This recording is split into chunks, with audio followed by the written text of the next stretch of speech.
Habang papalapit ang barangay elections, lalong humahaba ang listahan ng mga itinuturing na areas of concern ng PNP. Halos magkakasunod kasi ang mga karasang posibleng may kaugnayan sa nalalapit na eleksyon. Darito ang report.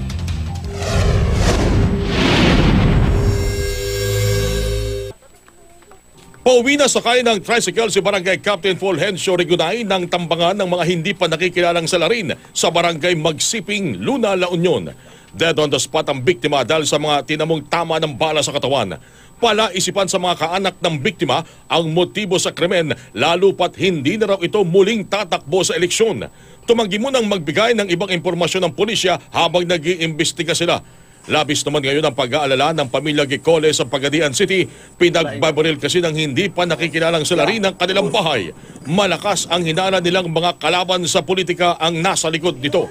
Tumatakbo kasi bilang kagawad ng barangay ang kanilang padre de pamilya na siyang kasalukuyang kapitan. Ayon sa ilang saksi, 3 lalaking sakay sa 2 motorsiklo ang mga namaril. Wala namang nasaktan sa insidente.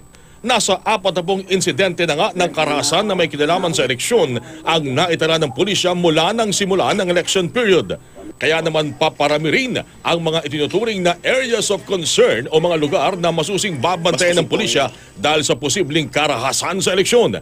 Kabilang dito ang mga probinsya ng Lanao del Sur, Maguindanao, Bohol, Negros Occidental, North Cotabato, Cebu, Masbate, Sultan Kudarat, Agusan del Sur, Lanao del Norte at Sorsogon. Sa Metro Manila, tinututukan ang Maynila, Parañaque, Makati, Taguig at Navotas.